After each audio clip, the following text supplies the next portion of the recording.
The old stone church stood silent in the moonlight, its broken windows like hollow eyes watching the forest. Inside, Alpha King Fenris knelt before the altar, his massive frame trembling not from cold, but from the weight of 1,000 deaths on his conscience. 27 nights he had come here, seeking absolution for the blood curse that turned him into a monster and slaughtered everyone he loved. What the former king didn't know was that his prayers had been heard by something ancient and hungry that had been waiting centuries for a soul this broken. Each night shadows had grown thicker around the altar. Each night whispers had grown louder in the darkness.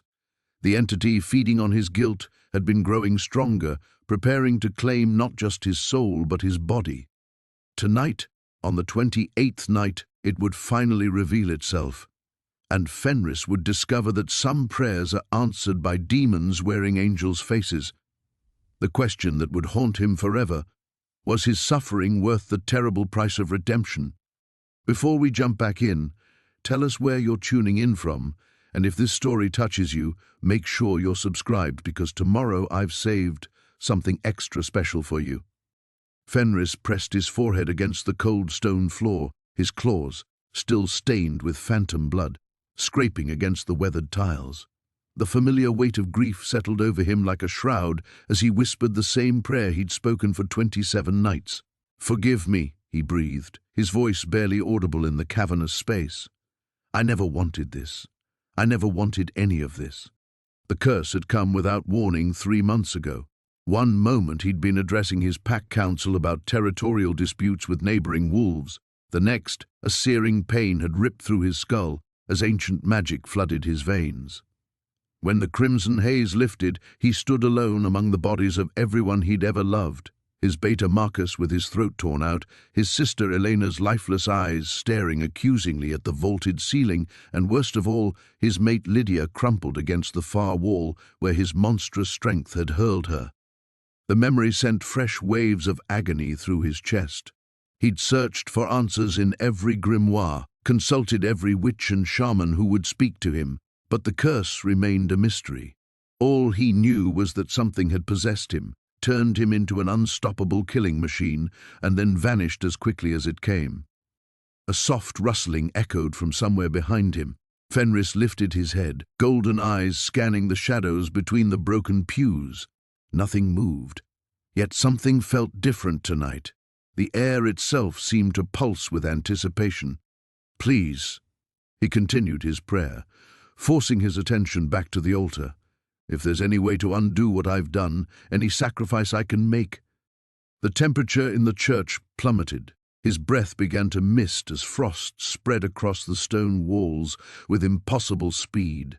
The broken stained glass windows rattled in their frames, and somewhere in the darkness something laughed. It wasn't a human sound. Fenris rose slowly to his feet, every instinct screaming danger. His wolf senses, normally razor-sharp, detected nothing, no scent, no heartbeat, no body heat. Yet he could feel eyes upon him, ancient and calculating. "Who's there?" His voice carried the authority he'd once commanded as king, though his pack was nothing but ash and memory now. "One who has listened." The voice seemed to come from everywhere and nowhere, a whisper that bypassed his ears and spoke directly to his mind. "Night after night, your suffering has called to me across the veil. Such beautiful pain, such exquisite guilt." A figure began to materialize before the altar, tall and ethereal, wrapped in flowing white robes that seemed to glow with their own inner light. At first glance, it appeared angelic, with delicate features and eyes like starlight. But as Fenris stared, he noticed wrongness in the details. The thing's smile stretched too wide. Its fingers ended in points that weren't quite claws, but weren't quite nails. And when it moved, reality seemed to bend slightly around its edges. "You've been praying for forgiveness," the entity continued, gliding closer. "But forgiveness is not what you truly desire, is it? You want them back, your pack, your mate, your sister." Fenris's heart hammered against his ribs. "That's impossible. The dead cannot..." "Cannot what?" "Return," The creature's laugh was like breaking glass. "Oh, my sweet, broken king, I am far older than your understanding of possible and impossible. I have watched empires rise and fall, seen gods born and forgotten. Death is merely an inconvenience." Hope and terror warred in Fenris's chest. Every rational part of his mind screamed that this was wrong, that nothing good could come from bargaining with whatever this thing was. But the thought of holding Lydia again, of hearing Elena's laughter, of seeing Marcus roll his eyes at one of his terrible jokes. "What would you want in return?" The words escaped before he could stop them. The entity's too wide smile grew impossibly broader. "Nothing you won't give willingly in time. After all, what is a soul compared to love?" The voice that had answered him in the darkness carried a weight that made his bones ache. It wasn't the gentle whisper he'd imagined divine forgiveness might sound like, nor the thunderous judgment he'd feared. Instead, it slithered through the broken pews like smoke, settling into his marrow with an intimacy that felt almost obscene. "Stand, Matthias Blackthorne." He hadn't spoken his name aloud in 27 nights. The sound of it on those otherworldly lips sent ice through his veins, yet he found himself rising despite every instinct screaming at him to flee. The moonlight streaming through the shattered stained glass seemed different now, darker somehow, as if the very light had been tainted by whatever presence now filled the sacred space. "You know what I am." The voice moved around him in a slow circle, though he could see nothing but shadows. "Just as I know what you are. Alpha of nothing, king of ash and bone." The words struck him like physical blows.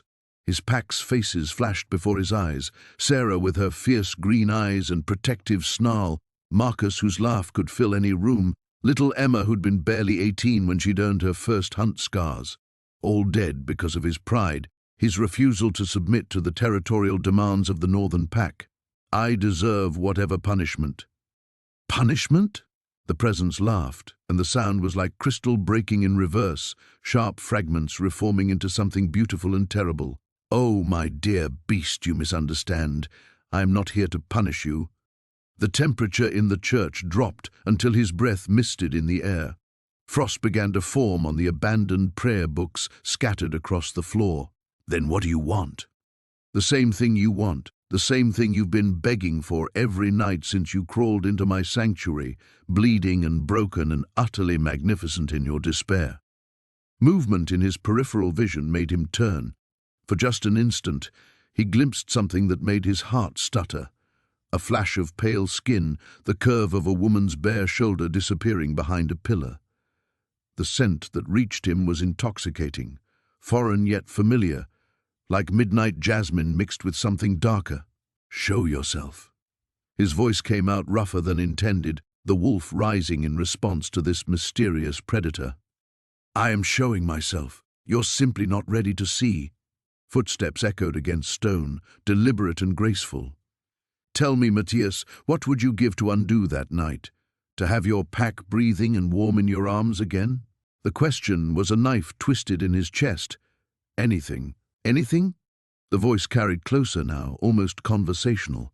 "Your soul, your humanity, your very essence." "I gave up my humanity the night I let them die." "No, beloved, you gave up your arrogance, your humanity. That's still very much intact. I can smell it on you, guilt and self-loathing, and that delicious mortal need for redemption." Another flash of movement, this time directly in front of him. A woman's silhouette, impossibly beautiful even as a shadow, stood between two broken pews. She was tall and willowy, with long dark hair that seemed to move in a wind he couldn't feel. When she turned her head, he caught the glint of eyes that reflected light like a cat's. "What are you?" he whispered. "I am the answer to prayers that should never be spoken. I am the bargain made in desperation's darkest hour. I am the hand extended when all other hands have turned away." She moved closer, and he could feel an otherworldly energy radiating from her like heat from a forge. "And tonight I am your salvation." His wolf instincts told him to run. This creature, whatever she was, represented danger on a level his kind had learned to fear in their deepest genetic memory. But the man in him, broken and seeking absolution, held him frozen in place. "You can bring them back." The words escaped him before he could stop them. "I can give you the power to ensure their deaths are not meaningless. I can make you strong enough to protect what matters. I can teach you to love without losing." She stepped fully into the moonlight, and his breath caught. She was devastating, not just beautiful but terrible in the way natural disasters were terrible. Perfect and alien and absolutely lethal. Her skin seemed to glow from within, pale as moonlight on snow, and her eyes were the deep purple black of a night sky just before dawn. "What would you require in return?" Her smile revealed teeth like pearls, sharp and predatory. "A partnership. Your strength, my knowledge. Your loyalty, my protection." She extended one elegant hand toward him. "Your trust, my truth." He stared at that offered hand, knowing that touching it would change everything, that whatever path he'd been walking for 27 nights of penance and prayer was about to end, and something else entirely would begin. The scent of jasmine and shadow grew stronger. "Choose quickly, my wolf. Dawn approaches, and some offers expire with the light." The creature that emerged from the shadows moved with impossible grace, its form shifting between solid flesh and writhing darkness. Kael's enhanced senses screamed warnings. This thing carried the scent of ancient earth, blood, and something else he couldn't identify. Something that made his wolf recoil in primal fear. "You have called, and I have answered," it said, its voice a symphony of whispers that seemed to come from the very walls themselves. 27 nights of suffering. 27 nights of guilt that gnaws at your soul like a cancer. How beautifully broken you are. Kael forced himself to remain still, though every instinct demanded he flee. "What are you?" "I am mercy where there was none. I am forgiveness where it cannot be earned." The creature circled him slowly, its feet making no sound against the rotted floorboards. "I am the answer to prayers that God chooses to ignore." "The massacre," Kael began, "was not your fault." The words hit him like a physical blow. For 27 days, he'd carried the crushing weight of responsibility for his pack's destruction. The rival werewolves had come in the night, but it was his leadership that had failed them, his arrogance that had left them vulnerable. "You lie." The creature laughed, a sound like wind through a graveyard. "I do not deal in lies, Alpha. That is the province of others. The attack came because you were betrayed. Someone close to you sold your pack's location, their patrol schedules, their weaknesses." The revelation staggered him. Kael's massive frame trembled as memories rushed back, the precision of the attack, how the enemies had known exactly where to strike. Who? That knowledge comes with a price. The creature stopped directly in front of him, and Kael caught his first clear glimpse of its face. Beautiful and terrible, neither fully human nor beast, with eyes that held the depth of eternity. "As does the power to claim your revenge." "I don't want revenge. I want forgiveness." "Sweet child," the creature purred, reaching out to trace a finger along Kael's jaw. Its touch burned like ice. "Forgiveness is not yours to seek. You are the victim here, not the perpetrator. But justice, that is something I can provide." Despite his revulsion, Kael found himself leaning into the touch.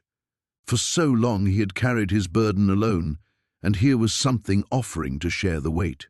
"What do you want in return?" "Your service, your loyalty, your—" The creature paused, tilting its head as if listening to something only it could hear. "Oh, how interesting. It seems our conversation is about to be interrupted." Kael's nostrils flared as he caught a new scent on the wind. Human, but different. Clean and bright, like morning rain. Footsteps echoed from the church entrance, accompanied by the soft glow of a flashlight beam. "Hello?" A woman's voice called out, clear and unafraid. "I saw light from the road. Is someone in here?" The creature's expression shifted to something almost amused, a complication. How delightful! It began to fade back into the shadows. "Think on my offer, Alpha. The truth about your pack's betrayer. the power to make things right. When you are ready to accept my gifts, simply call my name. Wait, Kyle whispered urgently. What is your name? But the creature was already gone, leaving only the echo of its final words. Lilith. The footsteps drew closer, and Kyle found himself caught between the desire to flee and an unexpected curiosity about this woman, brave enough to enter an abandoned church alone at midnight. His heightened senses painted a picture before she even came into view: small but determined steps, steady heartbeat, and that clean scent that cut through the musty air like a blade. She appeared at the sanctuary entrance, flashlight sweeping the room until it found him kneeling before the altar. Kyle expected her to scream, to run, to react with the fear most humans showed when confronted with his imposing presence. Instead, she simply lowered the beam so it wouldn't blind him. "Are you hurt?" she asked, moving closer without hesitation. Kyle stared at her, momentarily speechless. She was younger than her confident voice had suggested, with dark hair pulled back in a simple ponytail and intelligent eyes that held no trace of fear. She wore jeans and a practical jacket and carried herself like someone accustomed to helping others. "I'm fine," he managed, his voice rougher than intended. "You don't look fine." She stopped a few feet away, close enough to help but far enough to respect his space. "I'm Elena. I was driving past and saw the light. This place has been abandoned for years. Elena." He tested her name, surprised by how naturally it rolled off his tongue. "You shouldn't be here. It's dangerous." She smiled then, an expression that transformed her entire face. "Dangerous places are often where people most need help. Besides, you look like you're in more danger from whatever's troubling you than I am from being here." If only she knew how wrong she was. The thing that had answered Kieran's prayers moved like liquid shadow through the abandoned church, its form shifting between states, sometimes solid enough to disturb the dust motes dancing in the moonlight, other times translucent as smoke. It circled him slowly, appraisingly, while he remained frozen on his knees before the broken altar. 27 nights, it whispered, and its voice was neither male nor female but something older, carrying the weight of centuries. 27 nights of such exquisite suffering, such beautiful guilt. Kieran's muscles screamed in protest as he forced himself to turn his head, following the entity's movement. Up close, he could make out more details, the suggestion of a face that seemed carved from midnight, eyes that held no warmth but reflected everything like black mirrors. When it smiled, he glimpsed teeth that were too sharp, too many. "What are you?" he managed, his voice hoarse from disuse. "I am what remains when hope dies," it replied, pausing directly in front of him. "I am the answer to prayers that should never be spoken. You called for forgiveness, didn't you? For absolution from your sins?" The memories crashed over him again. Sarah's terrified eyes as his claws found her throat, the metallic taste of pack bond breaking as each life ended, the silence that followed where once there had been the warm hum of connection. His pack, his family, all dead by his hand during a moon madness that had consumed him completely. "They trusted me," he whispered. "I was their alpha, and I slaughtered them all." The entity leaned closer, and Kieran caught its scent. Old graveyards and winter nights, the smell of tears shed in darkness. "Yes, you did. Magnificently, thoroughly. Even the children." The words were a knife twist, and Kieran doubled over as if physically struck. Emma had been only 8, Jacob barely 10. They had run to him for protection when the madness began, not understanding that he was the threat they needed protection from. "But here you kneel," the creature continued, circling again, the most powerful werewolf in 3 centuries reduced to begging in a ruin. Delicious irony. Your strength is what drove you mad, and now you want to be free of both the power and the guilt. "I want them back," Kieran said, the admission torn from his chest. "I want to undo what I did." "Ah." The entity stopped, its form solidifying until it appeared almost human. A woman with skin like porcelain and hair that moved without wind. Now we approach the heart of it. "You don't truly want forgiveness, do you? You want resurrection." You want to play God?" When Kieran didn't respond, she laughed, a sound like breaking crystal. "I can give you what you desire, Alpha. I can return them to you, every last member of your precious pack." Hope, treacherous and sharp, pierced through his despair. "You can bring them back? I can give them breath again, make their hearts beat, restore their voices so they might speak your name." Her smile widened. "For a price, of course. There is always a price." Kieran had expected this. 27 nights of prayer and research in the occult tomes hidden in the church's crypts had taught him that much. Nothing came without cost, especially not miracles that defied death itself. "Name it," he said. "Your service, your considerable strength, your immortal soul if we're being traditional about it." She waved a dismissive hand. "But more than that, I want your love." "My love?" "Not for me, sweet Alpha. I have no use for mortal affections. But love makes the binding stronger, you see. When I return your pack to you, you must love them exactly as they are, no matter what condition they return in, no matter how changed they might be." A chill ran down Kieran's spine that had nothing to do with the autumn air seeping through the broken windows. "Changed how?"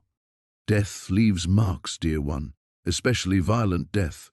Your claws and teeth were quite thorough." She tilted her head, studying his expression. "But they will be themselves, their memories intact, their personalities unchanged. They will remember you, remember their love for you, and they will remember their deaths." The weight of it settled on him like a stone, to face them again, knowing what he'd done, to look into Sarah's eyes and see the moment of her death reflected there, to hold the children he'd murdered and pretend everything could be as it was. "They'll hate me," he said. "Perhaps, perhaps not. Love and hate dance so closely together, don't you think? But that's your burden to bear, Alpha. That's the price of your miracle." She extended one pale hand toward him. "Do we have an agreement?" Kieran stared at her offered palm, knowing that taking it would damn him in ways he couldn't fully comprehend. But the alternative was an eternity of this emptiness, this hollow existence without purpose or pack, without family, without hope. He reached for her hand. The scent hit him first, jasmine and starlight, impossible and intoxicating. Gabriel's eyes snapped open, his prayer dying on his lips as shadows danced across the crumbling altar. The candles he'd lit had burned down to nothing, yet the church wasn't dark. A silver luminescence filled the space, emanating from nowhere and everywhere at once. She stepped from behind a broken pillar as if she'd always been there, waiting. Her form shifted between solid flesh and wisping smoke, beautiful and terrible in equal measure. Dark hair cascaded down her shoulders like liquid night, and her eyes, ancient beyond measure, held the depth of forgotten stars. "Gabriel Blackthorn," she said, her voice a melody that made his bones ache with longing. "Alpha of nothing. Killer of your own blood." He remained on his knees, though every instinct screamed at him to run. "What are you?" A smile curved her lips, neither cruel nor kind. "I am what remains when gods abandon their children. I am the answer to prayers that should never be spoken." She moved closer, her bare feet making no sound on the stone floor. "For 27 nights you've called out in your anguish. Did you truly think heaven would respond to one so stained with innocent blood?" The words cut deep, but Gabriel didn't flinch. He'd accepted his damnation long ago. "I deserve whatever judgment comes." "Judgment?" She laughed, a sound like silver bells tolling for the dead. "Oh, my tormented wolf, I offer something far more interesting than judgment. I offer redemption." Gabriel's heart stuttered. "Redemption isn't possible for what I've done, isn't it?" She knelt before him now, close enough that he could see the constellations swirling in her eyes. "Tell me, Gabriel, what would you sacrifice to undo that night? To bring back Marcus, sweet Sarah, little Thomas? To see your pack whole again, alive again, looking at you with love instead of terror as they died?" The names of the dead hit him like physical blows. His youngest nephew, Thomas, barely 16 and still struggling with his first transformations. Sarah, his brother's mate, who'd looked at Gabriel with such trust even as his claws found her throat. Marcus, his twin, his other half, whose last words had been Gabriel's name spoken in confusion and betrayal. Anything, Gabriel whispered, the word torn from his soul. I would sacrifice anything. She reached out, her fingers trailing along his jaw. Her touch burned like ice and fire, and he felt something fundamental shift inside him. I know you would. That's why I've come. What do you want from me? A covenant, she said, her hand moving to rest over his heart. Your service, your devotion, your very essence, willingly given. In exchange, I will grant you the power to reclaim what was lost. But know this, Gabriel, such gifts come with a price that compounds with time. Gabriel stared into those impossible eyes. He'd studied enough lore to recognize what she likely was, a being from the spaces between worlds, older than Christianity, older than civilization itself, the kind of entity his grandmother had whispered warnings about in the old tongue. You're offering me a deal with a demon. I am offering you hope, she corrected. The choice is yours. Walk away now. Continue your pitiful existence, carry your guilt until madness or death claims you, or accept my covenant and reclaim your destiny as the most powerful werewolf alive, powerful enough to command death itself. The rational part of his mind screamed warnings. Deals with otherworldly beings never ended well, but rationality had died with his pack, buried under an avalanche of grief and self-hatred that no amount of prayer could lift. If I agree, he said slowly, what guarantee do I have that you'll honor your word? None, she said simply, just as I have no guarantee you won't try to break our bond once you have what you desire. We must trust in the binding itself and in the consequences of betrayal. Gabriel closed his eyes, seeing again the faces of the dead, Marcus reaching out to him in the moments before madness had claimed Gabriel completely. Sarah shielding Thomas with her body, both of them looking to their alpha for protection he'd been unable to provide. The price, he said. Tell me the price. For each soul you reclaim, another must be offered in its place. But not just any soul, one you come to cherish. The universe demands balance, Gabriel.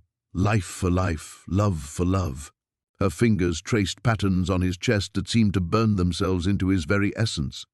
And should you ever try to break our covenant, everything gained will be lost again, along with any new bonds you've forged. The cruel poetry of it wasn't lost on him. To save those he'd loved, he'd eventually have to sacrifice those he came to love. An endless cycle of gain and loss, salvation and damnation intertwined. Gabriel opened his eyes and met her gaze. I accept. Her smile was radiant and terrible. Then let our covenant begin. The scent hit him first, jasmine and rain-soaked earth, impossibly fresh in the musty confines of the church.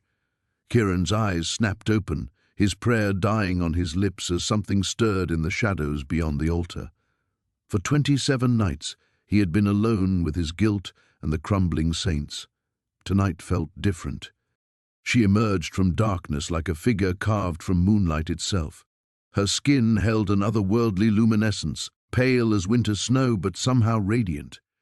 Dark hair cascaded over shoulders draped in what appeared to be shadow-given form, shifting and flowing with each graceful step. When her eyes met his, Kieran felt the breath leave his lungs. They were silver, ancient, and held depths that spoke of eons beyond mortal comprehension. You have called out in your anguish, she said, her voice carrying the whisper of wind through ancient forests. Night after night, your pain has echoed through realms unseen. Kieran remained kneeling, every instinct screaming contradictions. The wolf within him cowered, recognizing something far beyond its understanding, while his human heart hammered with an emotion he couldn't name. I prayed for forgiveness, he managed, his voice hoarse from hours of supplication. Forgiveness. The word seemed to amuse her as she glided closer, bare feet making no sound against the worn stone. Such a human concept. Your God remains silent, does he not? She tilted her head, studying him with curiosity that felt both tender and predatory. But I have heard you. The space between them diminished until Kieran could feel an energy radiating from her skin, electric and alive. She was beautiful in a way that transcended physical form, terrible and magnificent, like witnessing the birth of stars or the fury of hurricanes. When she reached out to touch his face, he flinched but didn't pull away. "What are you?" he whispered. Her fingers traced the line of his jaw with impossible gentleness. Where she touched, warmth bloomed, chasing away the cold that had settled in his bones. "I am older than your churches, older than your prayers. I am what mortals once worshipped before they built altars to distant gods." Her thumb brushed across his lower lip, and Kieran felt something deep within his chest unfurl. "I am Selene." Recognition sparked, not from memory but from something deeper, primal. The wolf knew that name, had howled it to the moon on nights when the change burned through his veins. "The moon goddess," he breathed. "Among other things." She smiled, and it was like watching the dawn break after endless night. "You interest me, Kieran Blackthorn. A creature of such power, brought low by conscience, so rare in your kind." He should have questioned how she knew his name, but the knowledge felt as natural as breathing. Of course she would know him. The moon had witnessed his transformation every cycle, had seen the blood on his claws and the bodies in his wake. "I killed them all," he confessed, the words tumbling out like a dam had burst. "My pack, innocents, children. The bloodlust took hold and I couldn't stop. I tried, but the hunger was stronger than my will." Selene's expression didn't change, no judgment or disgust crossing her ethereal features. Instead, she cupped his face in both hands, forcing him to meet her silver gaze. "You were made as my wolves were meant to be, apex predators, magnificent in your savagery. The fault lies not in your nature, but in how that nature was twisted." "Twisted?" "You were changed by hatred, not by choice or blessing. The venom that made you carried corruption, violence without purpose or restraint." Her thumbs stroked across his cheekbones, wiping away tears he hadn't realized were falling. "But you fought against it. That spark of humanity that refused to be consumed, that is what draws me to you." Kieran found himself leaning into her touch, starving for any contact that didn't recoil from what he was. "Can you help me? Can you make it stop?" "I can offer you something far better than cessation," she murmured, her lips nearly brushing his. "I can offer you redemption, purpose, a chance to become what you were always meant to be." The air between them hummed with possibility, charged like the moments before lightning strikes. Kieran felt himself being drawn into those silver depths, into promises of absolution he'd never dared hope for. But beneath the longing, a thread of uncertainty remained. "What would you ask of me in return?" Selene's smile deepened, revealing teeth that gleamed like pearls in the candlelight. "Only what you've already given freely, your devotion, your prayers, your pain offered up in the darkness." She leaned closer, her breath warm against his ear. "Serve me willingly, and I will remake you. The monster you fear will become my champion. The curse that haunts you will transform into a gift beyond imagining." When she pulled back, her eyes held galaxies of promise and secrets older than civilization itself. "Choose, my beautiful beast. Remain here in your torment, or take my hand and discover what true power feels like."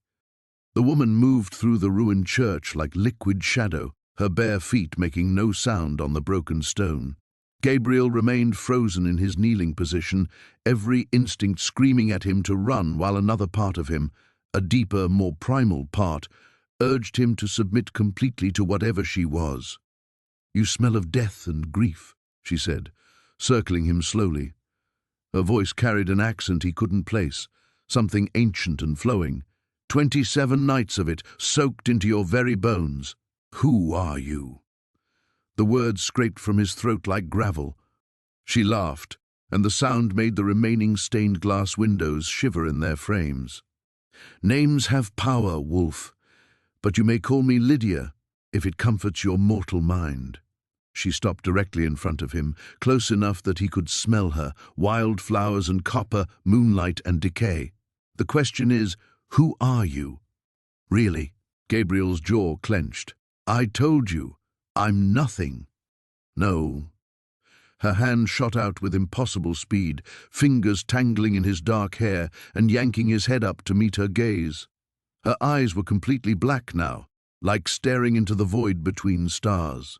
You are Gabriel Blackthorn, last of the Shadow Moon Pack, the most powerful werewolf to walk this earth in 3 centuries. You are the one who could have ruled them all, if you hadn't been so beautifully, tragically human in your heart. The name of his pack spoken aloud hit him like a physical blow. He hadn't heard it in 2 years, hadn't allowed himself to even think it. How do you... I know many things. She released him and resumed her predatory circling. I know you were born under a blood moon to an alpha line stretching back to the first wolves. I know your transformation came early, violent, uncontrolled. I know that on the night of the Crimson Hunt, when the madness took your pack, you tried to stop them. Gabriel's hands clenched into fists against his thighs. The memories crashed over him. The scent of human fear, the sound of screaming, the sight of his packmates tearing through the innocent like rabid animals. His father, his brothers, his cousins, all consumed by a bloodlust he'd never seen before. You fought them, Lydia continued, her voice dropping to a whisper that somehow filled the entire church. Your own family, your own blood. And when the hunters came at dawn, when they found the carnage, you stayed to die with the rest. But you didn't die, did you? You lived, and that is its own kind of curse. I should have died. The admission tore from him like a confession. I should have burned with them. Perhaps. She knelt before him suddenly, bringing her face level with his. Up close, he could see that her skin wasn't quite human. It held a luminescence like moonlight on water, and when she breathed, he caught glimpses of something sharp behind her lips. But you didn't. You survived, and you've spent every night since punishing yourself for it. 27 nights in this place, begging an absent God for forgiveness that will never come. Because I don't deserve it. Deserve? She tilted her head, studying him with the intensity of a predator sizing up prey. What is deserving? Your pack chose their path. You chose yours. Neither choice was wrong. They were simply different. I failed them. I failed to lead them. I failed to save them. I failed to die with them. Each word felt like ripping open old wounds. I am their alpha, and they died because I was weak. Lydia's hand moved to rest against his chest, directly over his heart. Her touch burned like ice, like fire, like nothing he'd ever experienced. You were not weak. You were human. And that humanity, that beautiful, terrible capacity for mercy, is exactly why I have come. I don't understand. You prayed for forgiveness, Gabriel Blackthorn. But what you really want, what your soul truly craves, is not absolution. It is purpose. It is the chance to matter again, to lead again, to protect those who cannot protect themselves. Her fingers pressed deeper, and he could swear he felt them touching his actual heart. I can give you that. At what cost? Because there was always a cost. He'd lived long enough to know that much. Her smile was sharp enough to cut glass. Your mortality, your limitations, your human weaknesses that you believe led to your pack's destruction. She leaned closer, her lips nearly brushing his ear. I can make you something new, something powerful enough to ensure that what happened to the Shadow Moon Pack never happens again to anyone. Gabriel's breath caught. The offer hung in the air between them like a loaded weapon, dangerous and tempting and terrible. What are you? I am the answer to your prayers, she whispered. I am salvation and damnation wrapped in willing flesh. I am your second chance. Her hand moved from his chest to cup his face, thumb tracing his cheekbone with surprising gentleness. The only question now is whether you're brave enough to take it. The woman who called herself Seraphina moved through the ruined church like she belonged there, her bare feet making no sound against the debris-strewn floor. Marcus remained kneeling, but every instinct screamed at him to run. The rational part of his mind, what little remained after 28 nights of torment, knew that running would be useless. Whatever she was, she had found him here, in this forgotten place where even God seemed absent. You're afraid. she observed, settling gracefully onto the broken altar where he had placed his offerings of grief each night. The stone seemed to welcome her weight, as if it had been waiting centuries for her touch. Good. Fear means you understand the gravity of what you've done. I killed them all. The words tore from his throat like broken glass. My pack, my family, everyone who trusted me. I lost control during the full moon, and when I came back to myself, he couldn't finish. The images were burned into his memory, bodies twisted in unnatural angles, blood painting the walls of their sanctuary, the look of betrayal frozen in Elena's lifeless eyes. Serafina tilted her head, studying him with those impossible violet eyes. You were the Alpha, the strongest of your kind in 3 centuries, they said. How does the most powerful werewolf alive simply lose control? The question hit him like a physical blow. It was the same question that had driven him to this abandoned church, the same mystery that had consumed him through endless nights of prayer and self-recrimination. He had never lost control before, not even during his first transformation. His strength, his discipline, these were the foundations upon which his leadership had been built. I don't know, he whispered. I've replayed that night 1,000 times. There was nothing different, nothing that should have triggered a blood rage. But when I transformed, he shuddered. It was like something else was wearing my skin, thinking with my mind. But the hunger, the violence, it was magnified beyond anything I'd ever experienced. Perhaps, Serafina said, sliding down from the altar to approach him, because it wasn't entirely you. Marcus's head snapped up. What do you mean? She circled him slowly, and he caught her scent, something otherworldly like burning autumn leaves mixed with honey and smoke. Tell me about your bloodline, Marcus Blackthorn. Tell me about the power that flows through your veins. My family has led werewolf packs for over 200 years. We're descended from the original wolves, the first children of the moon. The power passes from father to son, growing stronger with each generation. And your father? How did he die? Marcus's jaw tightened. A hunting accident, when I was 16. So young to inherit such power. Her voice carried a note of sympathy that somehow felt more dangerous than mockery. Did anyone tell you about the price of that inheritance? About what your ancestors did to ensure their bloodline remained strong? You're talking in riddles. Serafina stopped directly in front of him, close enough that he could see flecks of gold swimming in her violet irises. Your great-great-grandfather, Aldrich Blackthorn. In 1847, he made a pact with forces beyond the mortal realm. He traded his soul and the souls of all his descendants for power beyond measure.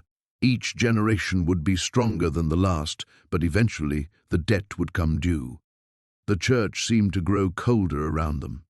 Marcus felt something click into place in his mind, a terrible understanding that he wanted desperately to reject. That's impossible. Is it? You felt it, haven't you? The hunger that goes beyond the wolf's natural instincts.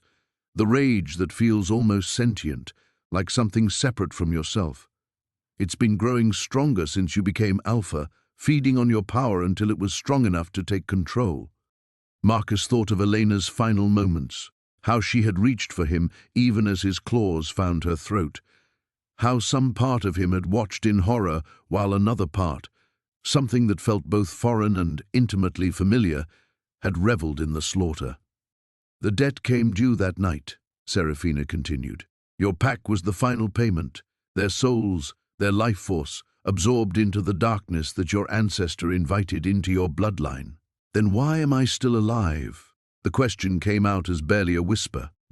For the first time, Serafina smiled, and it was beautiful and terrible in equal measure. Because the darkness isn't finished with you yet. It needs a vessel, someone strong enough to carry it into the world, someone who can lead others down the same path your family has walked for generations. Marcus tried to stand, tried to back away, but found his legs wouldn't obey. The violet eyes held him transfixed as understanding dawned with sickening clarity. You're here to collect the debt, he said. I'm here to offer you a choice, she corrected. Redemption of a sort. Serve willingly, and I can give you the power to bring them back. all of them. Elena, your pack, your family. Death need not be permanent for those touched by the old magic. The offer hung between them like a blade, sharp with possibility and gleaming with damnation. The entity's touch burned like ice against Marcus's skin, each finger a brand of otherworldly cold that seared through to his bones. He couldn't move, couldn't breathe, as those ancient eyes bore into his soul with the weight of eons. "You called to me across the veil," the being whispered, its voice like wind through a graveyard. "Night after night your anguish sang to me, such beautiful suffering." Marcus tried to speak, but his throat constricted, as if invisible hands squeezed his windpipe. The entity smiled, revealing teeth like blackened silver. "I know what you want, child. Redemption, absolution for the blood on your claws." The creature's grip tightened, and Marcus felt his consciousness fracturing at the edges. But forgiveness, that requires sacrifice. Images flooded Marcus's mind, not memories but possibilities. He saw himself whole again, the guilt lifted from his shoulders like a physical weight. He saw his pack alive, laughing around their sacred fires. He saw Elena's face, unmarked by the terror that had filled her final moments. "Yes," the entity hissed, reading his thoughts, "I can give you what you seek, but nothing comes without cost." The church around them began to shift and warp, the walls breathing like living flesh. The broken pews reassembled themselves, filling with shadowy figures that whispered in languages Marcus had never heard. The entity released him, and he collapsed to the stone floor, gasping. "What are you?" Marcus managed to rasp. The being circled him now, its form more solid but no less terrifying. "I am what remains when hope dies. I am the answer to prayers that should never be spoken. You may call me Malphas." Marcus struggled to his knees, his werewolf strength seeming insignificant in the presence of this creature. "What do you want from me?" "Want?" Malphas laughed, a sound like breaking glass. "You misunderstand. I am here to give, not take. Though—" the entity paused, tilting its head with predatory consideration. "There is one small condition." The air grew thicker, pressing down on Marcus until he could barely lift his head. Through the oppressive atmosphere, he heard footsteps, human footsteps, approaching the church entrance. "No," Marcus whispered, recognizing the scent that drifted through the broken doors. "She can't be here." Sarah appeared in the doorway, her dark hair catching what little moonlight filtered through the collapsed roof. She moved with purpose, unafraid, as if she couldn't see the nightmare that had transformed the sacred space around them. "Marcus," she called out, her voice echoing strangely in the warped acoustics. "I know you're here. I followed your scent." Malphas smiled wider, and Marcus realized with growing horror that Sarah couldn't see the entity at all. To her eyes, the church probably appeared exactly as it had before, ruined, abandoned, empty except for him. "A werewolf who seeks redemption," Malphas murmured, "and a hunter who tracks him not for vengeance, but for love. How deliciously ironic." "Let her go," Marcus growled, finding his voice as protective instincts overrode his fear. "This is between us." "Indeed it is." Malphas gestured, and Sarah froze mid-step, her eyes suddenly unfocused. "But redemption requires a witness, does it not? Someone to see your transformation, someone to know that the monster can become man again." Sarah's gaze cleared, and she saw Marcus kneeling in the center of the church. She moved toward him without hesitation, though something in her expression suggested she sensed wrongness in the air, even if she couldn't identify its source. "I've been looking for you," she said softly, stopping just out of arm's reach. "For weeks. The hunters, they think you're dead." "Maybe I am," Marcus replied, not taking his eyes off Malphas, who watched their interaction with evident amusement. Sarah knelt beside him, her hand reaching for his face. The moment her skin touched his, Marcus felt the entity's influence sharpen, like a blade pressed to his throat. "I can feel your pain," she whispered. "It's eating you alive." Malphas leaned closer, speaking directly into Marcus's ear, though Sarah showed no sign of hearing. "She cares for you, this hunter, enough to risk everything by coming here alone. Enough to die for you, perhaps." The implication hit Marcus like a physical blow. "What are you saying?" "Simply this." Malthus straightened, spreading its arms wide. "I can grant you peace. I can wash the blood from your hands and quiet the screams in your mind. But redemption demands sacrifice, not yours, but hers. One innocent life to balance the scales of justice." Sarah's eyes widened as she saw the anguish that crossed Marcus's features. "What's wrong? What's happening?" Marcus looked between the woman he'd grown to love and the entity that promised everything he'd prayed for. The choice stretched before him like a chasm, and he realized that his 28 nights of prayer had led not to salvation, but to the most terrible decision of his cursed existence. The basement of the old rectory stretched deeper than Elias had imagined, its stone walls weeping with centuries of accumulated moisture. His enhanced vision cut through the darkness easily, but what he saw made him wish for blindness instead. The symbols carved into the walls weren't random. They formed a pattern, a story written in an ancient script that predated Christianity by millennia. "You're reading them," Clara observed, her voice echoing strangely in the confined space. She stood beside him, close enough that he could feel the warmth radiating from her skin, a stark contrast to the bone-deep cold that seemed to emanate from the walls themselves. Some of them. His fingers traced the air above the carvings, not quite daring to touch.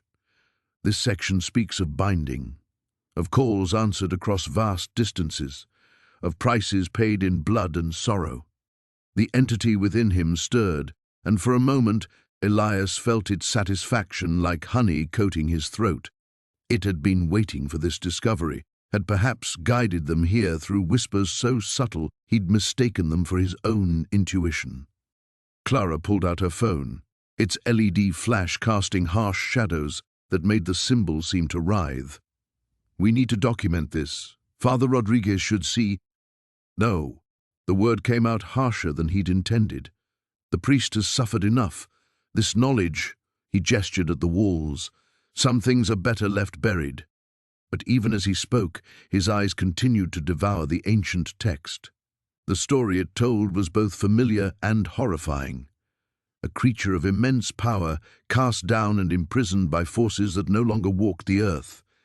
Eons of waiting in the spaces between spaces, listening for the right kind of desperation, the perfect vessel. Someone who had already been broken. Someone strong enough to contain its essence, but damaged enough to let it in. Someone exactly like him. Elias.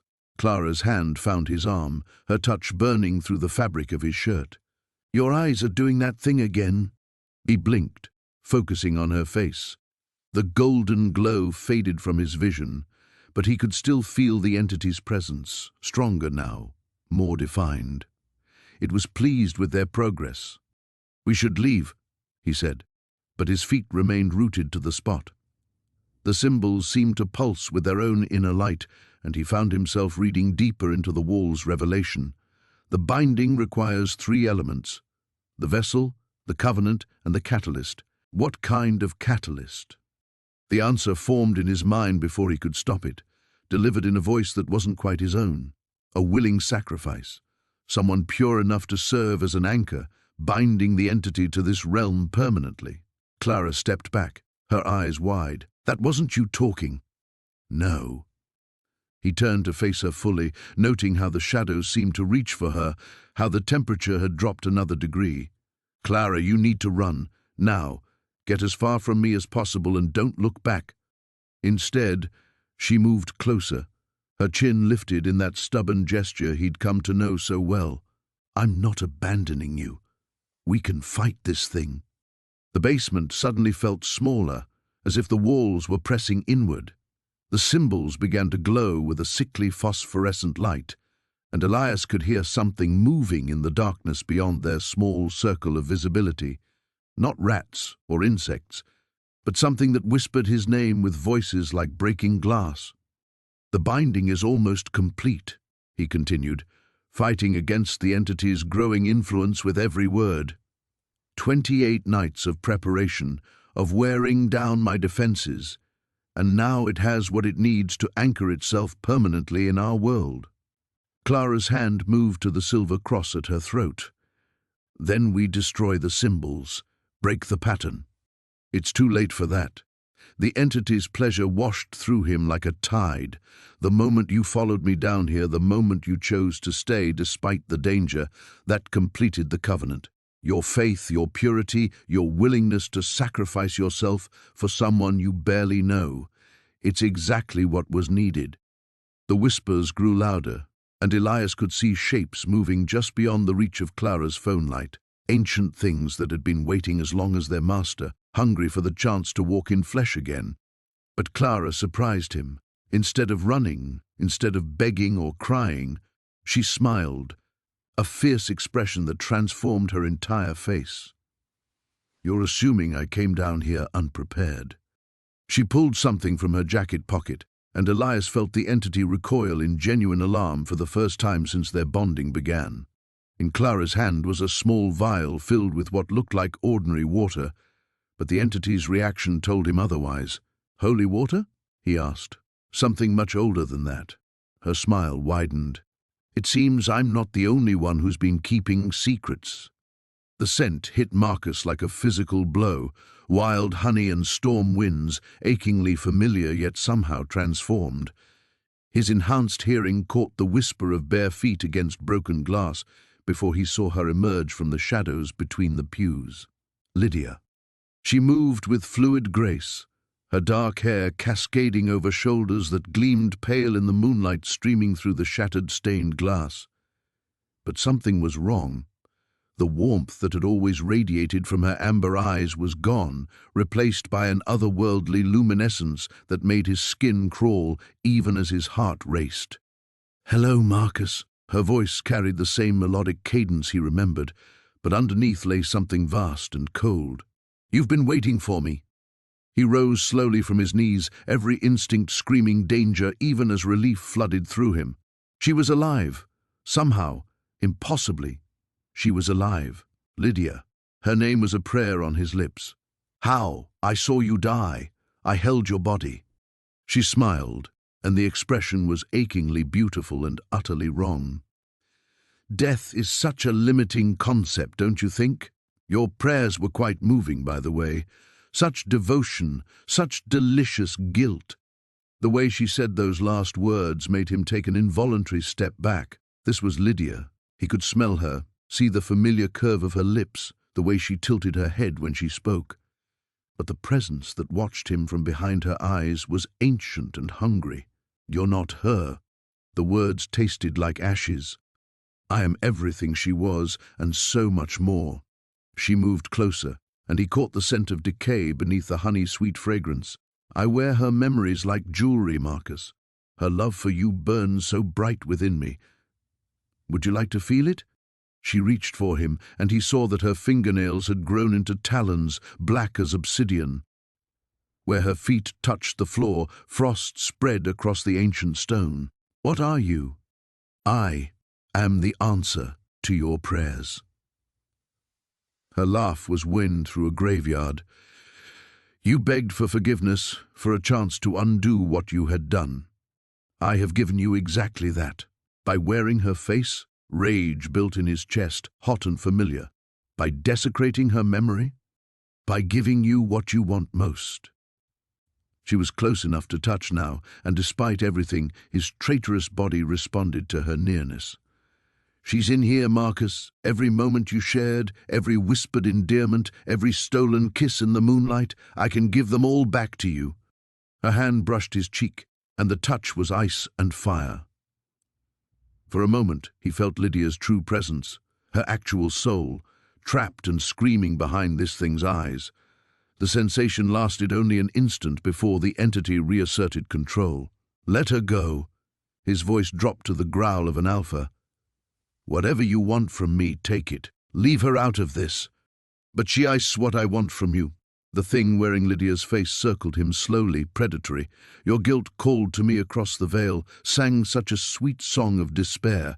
But guilt alone grows stale. I need more. I need the exquisite agony of watching you choose between salvation and damnation." "What choice?" "Accept my gift. Let me restore your pack, all of them, just as I've restored her. They'll walk again, fight again, love again. You can have everything back exactly as it was." Her smile widened, revealing teeth that were too sharp, too many. "All I ask in return is your willing service. Become my champion, my instrument in this world, and no one you love will ever truly die again." Marcus felt the weight of temptation like a physical thing pressing against his chest. To have them all back, Lydia, his packmates, his family. To undo the massacre that haunted his every waking moment. But he'd seen enough to know the price of such bargains. Whatever this entity was, it fed on suffering, grew strong from the perversion of love into something twisted and wrong. And if I refuse, then she suffers. The temperature in the church plummeted, and frost began forming on the walls. I'll keep her consciousness intact while I use her form for other purposes. There are so many ways to hurt someone without damaging the vessel. I have eternity to explore them all. Lydia's eyes suddenly cleared, and for one terrible moment, it was truly her looking out at him. "Marcus," she whispered, her voice raw with anguish. "Don't let it—" The entity slammed back into control, cutting off her words. "Choose quickly, Wolf. My patience wanes, and I grow hungry. Will you serve willingly, or shall I begin collecting your compliance one scream at a time?" Marcus closed his eyes, feeling the weight of damnation settling around him like a shroud. When he opened them again, his decision was written in the steel of his gaze. The scent hit Mikhail before he saw her, jasmine and moonlight, wild herbs and something distinctly her. Elena emerged from the tree line like a spectre, her auburn hair catching the silver light that seemed to follow in Serafina's wake. Her eyes found his immediately, and he saw the confusion there, the hurt that made his chest constrict with familiar guilt. "Mikhail?" Her voice carried across the cemetery, soft but carrying an undertone of steel. "What is this place? What are you doing here?" Serafina's laugh was like wind chimes in a storm. "Oh, how delicious! The little wolf has come looking for her mate." She turned to face Elena fully, and Mikhail felt the temperature drop another 10 degrees. "Tell me, child, do you know what your beloved has been up to these past weeks?" Elena's gaze flicked between them, her nostrils flaring as she caught Serafina's otherworldly scent. Her body tensed, recognizing threat even if her mind hadn't yet processed what stood before them.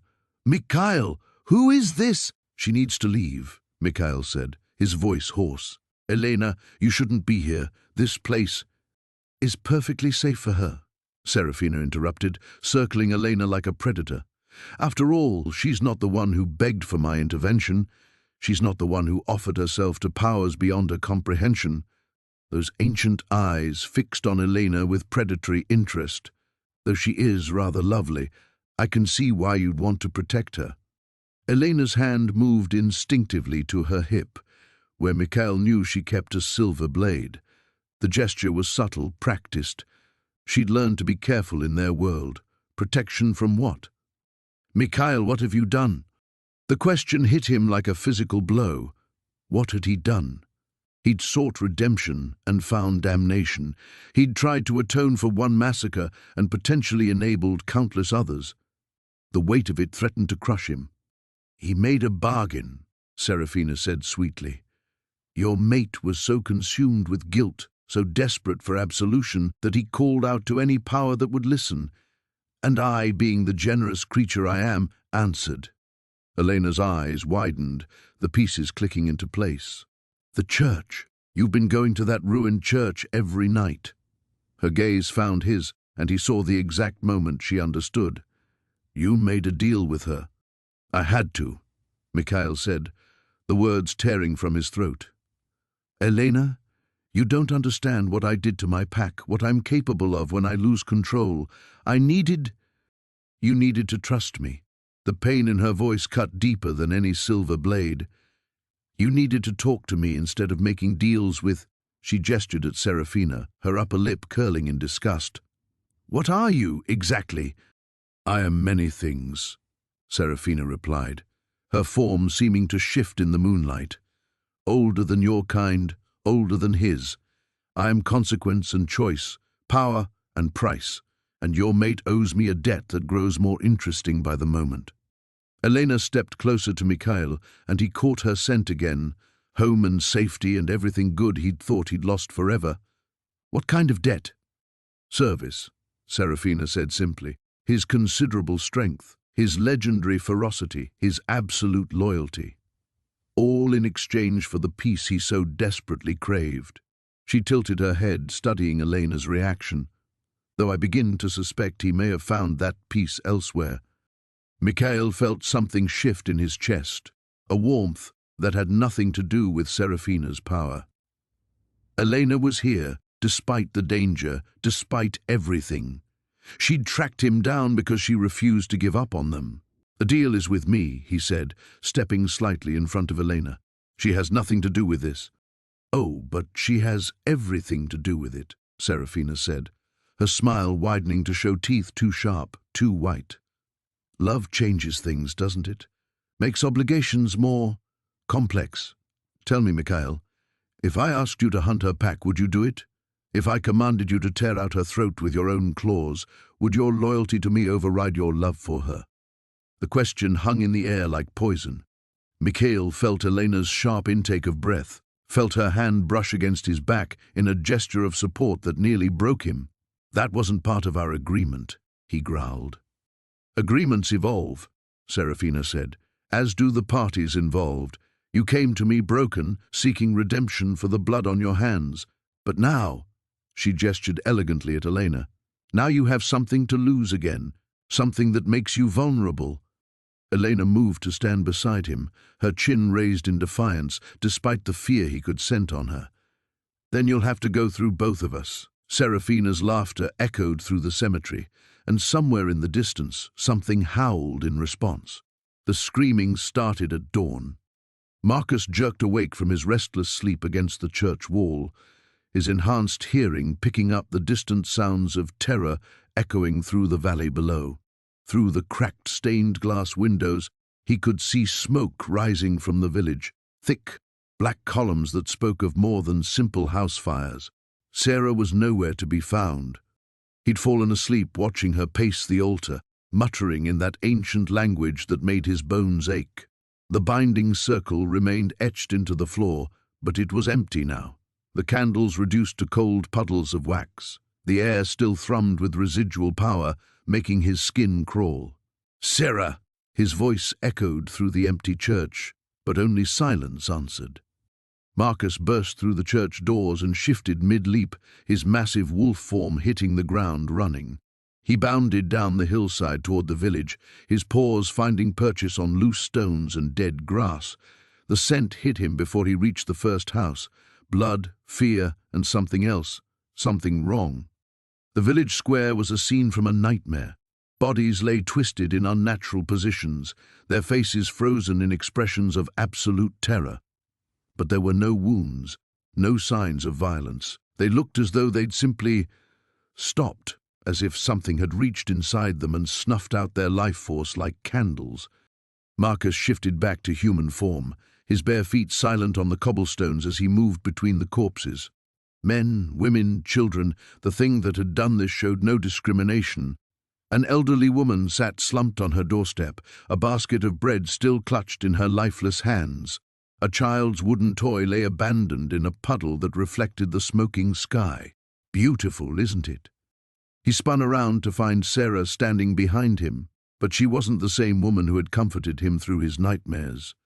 Her skin had taken on an alabaster pallor that seemed to glow with its own light, and her eyes were pools of swirling darkness that seemed to drink in the light around them.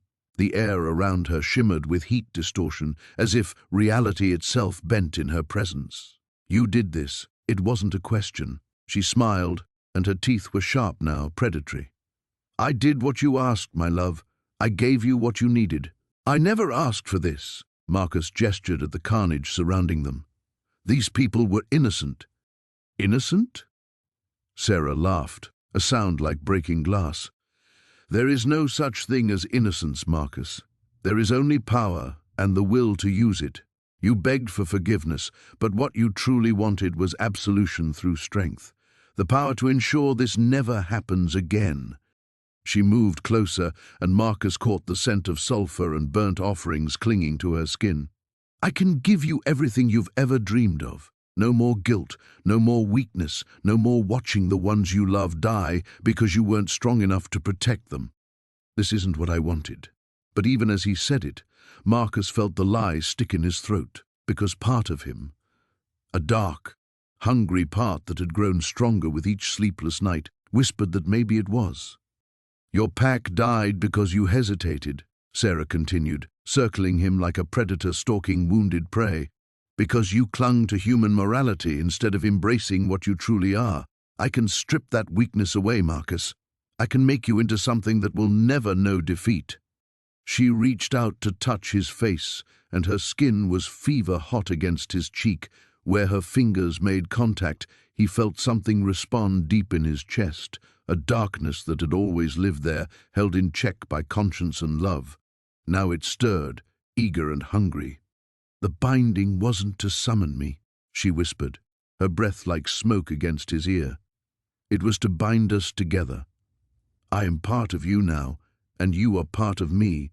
We are becoming something new, something wonderful." Marcus tried to pull away, but found his body wouldn't obey. The darkness in his chest was spreading, flowing through his veins like molten metal. His vision sharpened until he could see the individual motes of ash floating in the air. His hearing expanded until he could detect heartbeats from houses throughout the village, fewer now than when he'd arrived. "Stop fighting it," Sarah murmured. "Let me show you what we can accomplish together. Let me show you a world where nothing can ever hurt you again." The transformation was agony and ecstasy combined. Marcus felt his humanity burning away like paper in a flame, replaced by something vast and terrible and hungry. His wolf nature, once a source of guilt and shame, merged with the demonic essence flowing from Sarah until he could no longer tell where one ended and the other began. When it was over, he stood among the dead with eyes like black stars, and for the first time in months Marcus felt truly at peace. The thing that had once been Elias stood at the altar, its form shifting between shadow and flesh like smoke given terrible purpose. Matthias felt the silver chains binding him to the stone pillar burn against his wrists, but the physical pain was nothing compared to the anguish tearing through his chest. This abomination wearing his brother's face was his doing, his prayers, his desperate bargain with forces beyond understanding. "You look surprised, brother," the entity said, its voice a harmony of Elias's familiar tone and something far more ancient. "Did you think your sins could be washed away without consequence? That forgiveness came without a price?" Sarah pressed closer to Matthias's side, her breathing shallow. The silver that weakened him also prevented him from breaking free, from putting himself between her and this nightmare he had created. "Elias," he whispered, searching the creature's eyes for any trace of his brother. "I know you're in there. Fight this." The thing laughed, a sound like breaking glass. "Oh, but I am fighting, dear brother. I'm fighting to understand why you left me to burn while you lived, why you prayed for forgiveness instead of justice, why you brought her here." Its gaze fixed on Sarah with predatory interest, the little lamb who thinks she can save the wolf. "Leave her out of this," Matthias snarled, his alpha nature flaring despite the silver's bite. "Your quarrel is with me." "My quarrel?" The entity circled them slowly, its footsteps echoing in the hollow church. "I have no quarrel, brother. I am here because you called to the darkness, because you opened a door that should have remained sealed. The thing you summoned, it needed a vessel, and who better than the brother you failed to save?" Sarah's hand found his, her fingers interlacing with his, despite the silver burning her skin.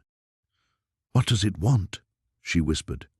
"What all vengeful spirits want," the creature replied, having heard her despite her lowered voice. "Balance, resolution, an ending to the story that began with blood and betrayal." Matthias closed his eyes, remembering that terrible night 3 years ago. The rival pack's ambush, the choice between saving Elias or the others, the split-second decision that had haunted him ever since. "I tried to save everyone," he said. "I thought I could reach you in time. But you didn't." The entity's form solidified, becoming more recognizably Elias, the same dark hair, the same strong jaw, but with eyes like bottomless wells. You chose to save the weak ones first, the children, the elderly, the ones who would have died anyway when the hunters came. You let me burn for them. They were innocent. And I wasn't? The creature's voice cracked with genuine anguish, and for a moment Matthias heard his brother, the real Elias, bleeding through. I was your beta, your brother in everything but blood. I would have died for you willingly, but you never gave me the choice. You decided my fate without asking. Sarah stepped forward as much as the chains allowed. He's carried that guilt every day since. It's destroying him. The entity's attention snapped to her. And you think your love can heal him? That your mortal affection can balance the scales? It moved closer, studying her face. You don't even know what he is, what he's capable of, what he did to those hunters after I died. I know enough, Sarah said, her voice steady despite the fear Matthias could smell rolling off her. I know he's a good man who made an impossible choice. A good man? The creature laughed bitterly. Tell her, brother, tell her about the hunters you tracked down one by one. Tell her about the creative ways you made them suffer before you let them die. Tell her about the families you destroyed in your quest for revenge. Matthias felt Sarah's gaze on him, saw the questions forming in her eyes. Sarah, Silence, the entity commanded. An invisible force slammed Matthias back against the pillar. This is my time to speak. For 3 years I've watched from the shadows while you wallowed in self-pity. Did you think your precious God would send angels to comfort you? Did you think your mortal prayers could undo what you'd done? The temperature in the church plummeted and frost began forming on the broken windows. The entity you called answered because it hungered for the chaos you carry inside you. Your guilt, your rage, your self-destruction, it feeds on such delicious darkness. And now it has a perfect vessel to work through. Matthias struggled against his bonds, feeling them cut deeper into his flesh. What do you want from me? My life? Take it. Just let her go. The creature smiled, and in that expression was nothing of Elias and everything of the ancient hunger that possessed him. Oh, brother, your life is only the beginning. This entity doesn't just want your death, it wants your soul, and it wants to use your body to finish what you started that night. The silver chains began to glow with malevolent energy, and Matthias realized with growing horror that they weren't meant to hold him prisoner. They were meant to prepare him for something far worse. The creature that had once been divine light now pulsed with something far more ancient, far more terrible. Fenris felt the change ripple through the abandoned church like a shockwave, cracking the remaining stained glass and sending dust cascading from the rotted beams above. The entity's form wavered between brilliance and shadow, its voice a harmony of celestial chorus and primordial growling. You called for forgiveness, Wolfspawn, it said, circling him with predatory grace. But forgiveness is for the weak. I offer something far more substantial. Elena pressed herself against the cold stone wall, her heart hammering as she watched Fenris struggle against the invisible bonds that held him kneeling. His massive frame trembled with effort, muscles straining, but whatever force had answered his prayers was beyond even his supernatural strength. You're not what I prayed to, Fenris snarled through gritted teeth. You're something else entirely. The entity laughed, a sound like breaking bells mixed with howling wind. I am what your prayers became after 27 nights of blood-soaked guilt. I am what grows in the spaces between heaven and hell, fed by the desperate pleas of monsters who think themselves capable of redemption. It leaned closer, its shifting form solidifying into something that might have once been an angel, if angels could be corrupted beyond all recognition. Tattered wings spread wide, feathers falling like ash. Eyes that had once held divine love now burned with cosmic hunger.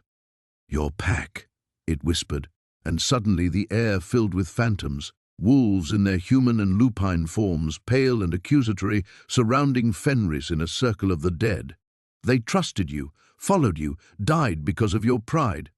Elena saw Fenris flinch as if struck. Among the spectral pack members, she recognized faces from the photographs he'd shown her.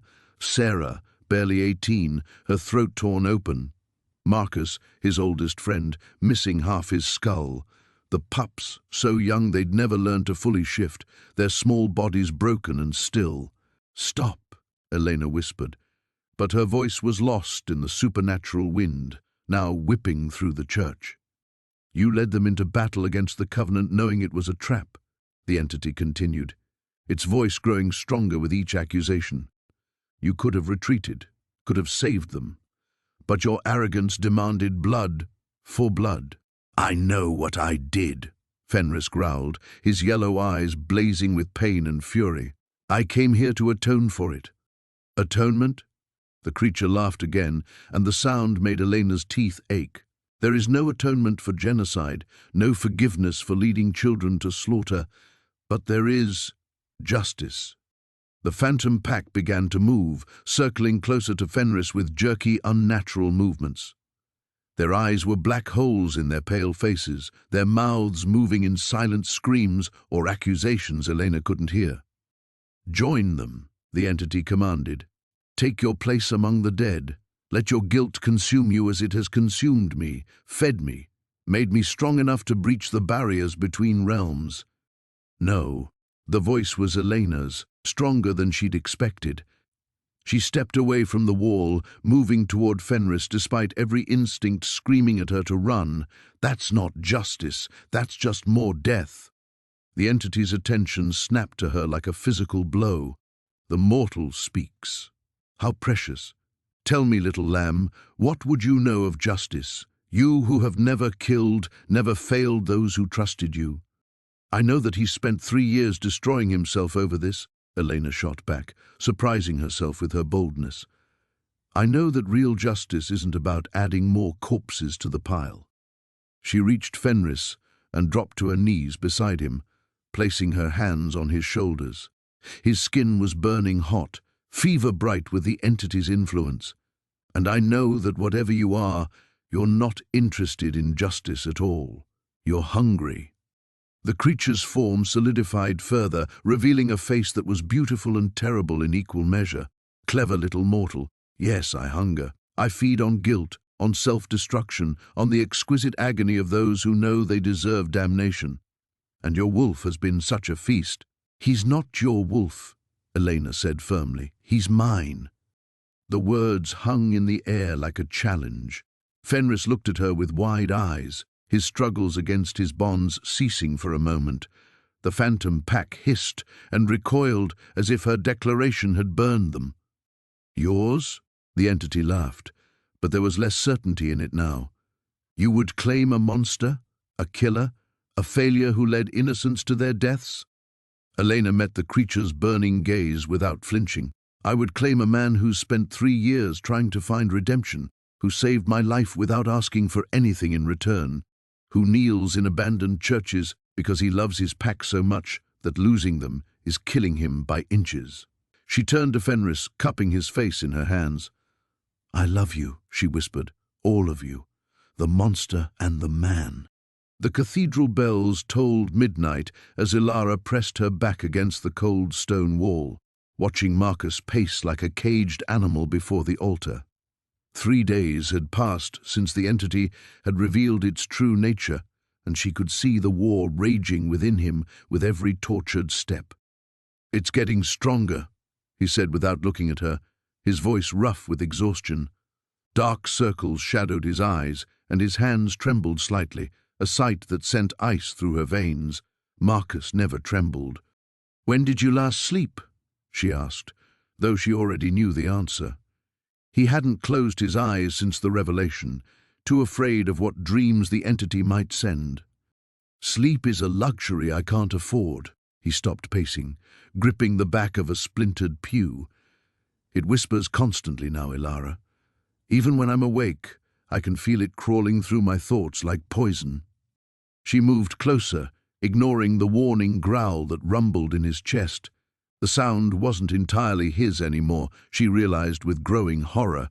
There was something else threaded through it, something ancient and hungry. "What does it want?" Marcus laughed. the sound brittle and sharp in the sacred space. What it's always wanted, a vessel, a way back into this world. His golden eyes met hers, and for a moment she saw past the exhaustion to the terror beneath. It chose me the moment I knelt in that abandoned church, broken and begging for absolution. It fed on my guilt, my self-hatred, grew fat on my despair. Then we fight it. We? His voice turned dangerous, and she saw his canines elongate slightly. There is no we in this, Elara. This is my burden, my damnation. I won't let it touch you. But even as he spoke, she could see the entity's influence in the way his muscles coiled with unnatural tension, in the predatory tilt of his head. The thing wearing divine robes had been patient, weaving itself into Marcus's soul thread by thread, until distinguishing between wolf and demon became impossible. A sound echoed from the cathedral's entrance, footsteps on ancient stone. Marcus spun toward the noise, his transformation beginning before he'd even consciously decided to shift. Bones cracked and reformed as his body expanded, fur sprouting along his arms. "Marcus, stop!" Elara grabbed his shoulder, feeling the fever heat of his skin. "You're losing yourself to it." The footsteps grew closer, accompanied by voices she recognized. Father Mendoza emerged from the shadows, flanked by two other figures she didn't know, a woman with silver hair and eyes like winter storms, and a man whose very presence made the air crackle with suppressed power. "Step away from him, child," the woman said, her voice carrying an authority that made Elara's bones ache. "The corruption has progressed further than we hoped." Marcus snarled, his partially transformed features twisting into something inhuman. "More priests? More false prophets come to judge me?" "Not priests," Father Mendoza said quietly. "Hunters, the real kind." The silver-haired woman raised her hand, and Elara felt power ripple through the air like heat lightning. "Marcus Thorn, you stand accused of harboring an entity known as the Devourer of Light. Surrender yourself for cleansing, or face the consequences." Marcus's laugh turned into a howl that shattered several stained glass windows. "Cleansing? You mean death. I've seen what your kind calls mercy. The entity is using your guilt against you," the unknown man said, his voice strangely gentle. Every moment of self-hatred, every prayer for forgiveness, it twisted them into chains. "You're not seeking redemption anymore, Marcus. You're feeding it. Lies." But uncertainty flickered across Marcus's face, and Elara saw him falter. "Then explain this," the silver-haired woman said, gesturing toward the altar. Where once a simple wooden cross had stood, something else had taken shape, a twisted amalgamation of religious symbols corrupted into blasphemous geometry. Dark stains spread across the stone like spilled blood, and the air above the altar shimmered with malevolent energy. Marcus stared at the desecrated altar, horror dawning in his eyes. I don't remember." "It's been using you to create an anchor," Father Mendoza explained sadly. "Every night you prayed here, every moment of anguish you offered up, it twisted your devotion into something obscene. The entity isn't just inhabiting you anymore, Marcus. It's preparing to tear a hole between dimensions." Elara felt the world tilt beneath her feet. "How long do we have?" "Hours, maybe less." The silver-haired woman's expression was grim. "The ritual is nearly complete. Once it finishes, the Devourer will have a permanent foothold in this reality." Marcus stumbled backward, his transformation reversing as shock overwhelmed rage. "All this time, I thought I was fighting for redemption, but I was just digging my own grave deeper." "Not your grave," Elara said fiercely, moving to stand beside him despite the hunter's warning looks. "Ours. All of ours." The entity's laughter echoed through the cathedral, seeming to come from everywhere and nowhere at once. The final game had begun. "You prayed so beautifully for forgiveness," the entity whispered, its voice a perfect mimicry of Gabriel's rough baritone, "but you never specified from whom you sought absolution." Lydia's hands pressed against Gabriel's chest, feeling the shallow rise and fall that told her he still lived. The silver chains that had bound him for 27 nights lay shattered around them, but new bonds held him now, bonds forged of his own guilt and the creature's malevolent will. "What are you?" she demanded, though her voice barely rose above a whisper. "I am hunger given form. I am the answer to desperate prayers whispered in the dark." The false Gabriel's eyes gleamed with an inner fire that had nothing to do with the wolf. "For centuries I have fed on the despair that seeps through the cracks between worlds. This place," it gestured to the abandoned church, "has been soaked in so much suffering, so much unanswered prayer. And then he came, the great Alpha, bleeding remorse like an open wound." Gabriel stirred beneath Lydia's touch, his real eyes fluttering open. The golden wolf light in them was dim, nearly extinguished. "Lydia," he rasped, "run." "How touching." The entity laughed, and the sound made the remaining windows crack. "Even now he thinks to protect you. But you cannot run from what lives inside him now, little witch. I have tasted his memories, drunk deep of his power. Through him I will remake this world into something more appetizing." Lydia felt the familiar tingle of magic in her fingertips, but it sputtered and died. The thing's presence was like a void, devouring everything it touched. "Gabriel fought you for 27 nights. Gabriel invited me in." The creature knelt beside her, its stolen face a mockery of concern. Every prayer for death, every plea for punishment, he opened the door wider. "The wolf in him is strong, yes, but guilt is stronger. Shame cuts deeper than any claw."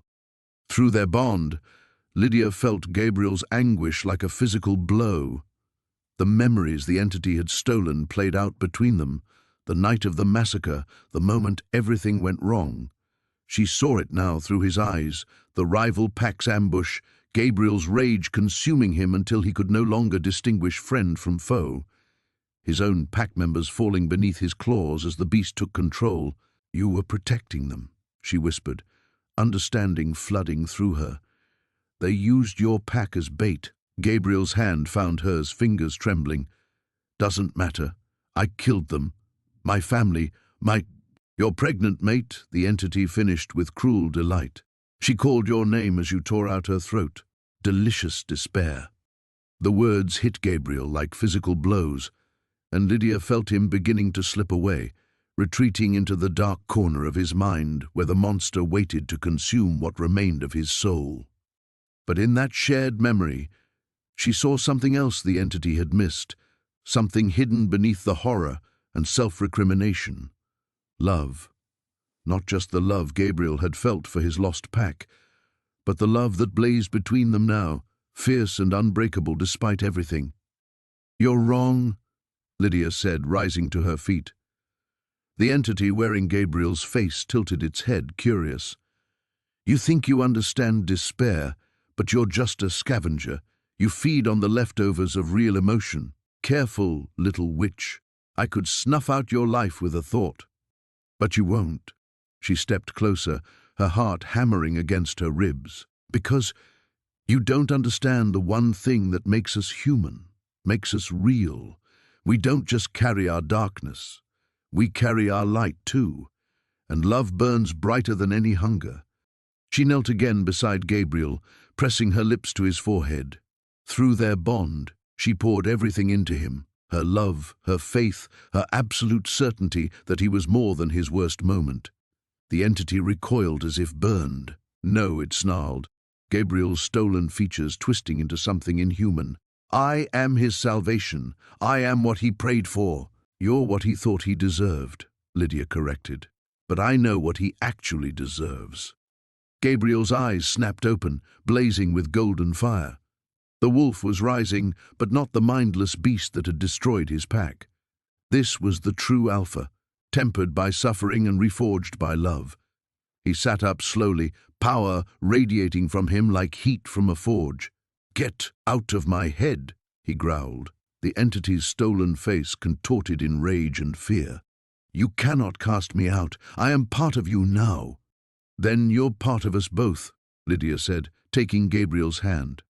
Their combined will struck the creature like a silver blade, and its scream shattered the last of the church's windows as the final confrontation began. The entity's laughter echoed through dimensions as Marcus felt his humanity slip away like water through his fingers. Elena's screams pierced the air, but they seemed to come from somewhere far away, distorted by the supernatural forces tearing through the abandoned church. "You wanted forgiveness," the thing wearing shadows whispered, its voice coming from everywhere and nowhere. "I offer you something better, purpose. Your pack died because they were weak. I will give you strength to reshape this world." Marcus's bones cracked and reformed, his spine elongating as the transformation began. But this wasn't the familiar shift to his wolf form. This was something else entirely, something wrong. His flesh bubbled and writhed as otherworldly power flooded through him, rewriting his very essence. "Fight it!" Elena's voice cut through the supernatural static. She pressed herself against the invisible barrier the entity had erected around them, her palms bleeding as she pounded against the impenetrable wall. "Marcus, remember who you are." Through the agony, Marcus glimpsed fragments of his true memories, not the guilt-stained recollections that had driven him to this church, but the real ones. Sarah's smile as she taught the pack pups to hunt. Thomas's booming laughter around the campfire, the way his pack had looked at him with trust and love, not fear. The massacre hadn't been his fault, not entirely. They'd been betrayed by another pack, caught off guard during a full moon ritual. He'd fought desperately to save them, killing dozens of attackers even as his family fell around him. The survivor's guilt had twisted his memories, made him believe he was the monster. "The truth changes nothing," the entity hissed, sensing his realization. "You still failed them. You still couldn't protect what mattered most, but with my power, you'll never fail again." Dark energy coursed through Marcus's veins like molten lead. He felt his consciousness fracturing as something vast and alien tried to wedge itself into his mind. The thing had answered his prayers not out of mercy but hunger. It needed a vessel, and his self-loathing had made him the perfect candidate. "I won't let you use me," Marcus growled, his voice distorting as his throat changed shape. The entity's amusement filled the church. "You have no choice. You invited me in with 27 nights of despair. Your guilt opened the door." Elena's voice rose in desperation. "Marcus, listen to me. Love isn't about perfection. It's about choosing to keep fighting even when you fail. Your pack wouldn't want this." Her words hit him like a physical blow. She was right. Sarah, Thomas, all of them, they would be horrified to see him surrender his soul for power. They died protecting what they believed in, not conquering it. Marcus reached deep inside himself, past the pain and the entity's influence, to the part of him that had first brought him to Elena's door. Not the broken werewolf seeking absolution, but the man who had recognized something worth protecting in her fierce spirit. "You're wrong," he said, his voice growing stronger even as his body continued to warp. "I do have a choice." The transformation slowed as Marcus began to fight back, his willpower clashing against the entity's invasion. He felt like he was trying to hold back an avalanche with his bare hands, but Elena's presence gave him strength. She hadn't given up on him, even now. "You think your mortal love can stand against eons of darkness?" the entity snarled. "Not just love," Marcus replied, memories of his pack flooding back. Every laugh shared, every hunt together, every moment of belonging, family, purpose, the knowledge that some things are worth dying for instead of living wrong. He turned his transforming body toward Elena, meeting her eyes through the barrier. "If I don't make it out of this—" "You will," she said firmly. "We will." Marcus smiled, feeling more human in that moment than he had in months. He gathered every scrap of strength, every memory of who he truly was, and turned it inward like a blade. If the entity wanted his body, it would have to destroy his soul first, and he wouldn't make it easy. The church erupted in supernatural fire as Marcus waged war against the thing inside him. Stone cracked and windows shattered as two incompatible forces battled for control of one vessel. The entity shrieked in fury, realizing too late that its chosen host had more fight left than it had anticipated. Elena pressed against the weakening barrier, her faith in him absolute. "Come back to me, Marcus. Come home." Through the chaos and pain, Marcus felt something impossible. Peace. not the peace of surrender, but of acceptance. Win or lose, he was finally fighting for the right reasons. He wasn't trying to escape his guilt anymore. He was choosing to honor those he'd lost by refusing to become the monster his grief had painted him as. The battle for his soul raged on, shaking the very foundations of the abandoned church as dawn approached.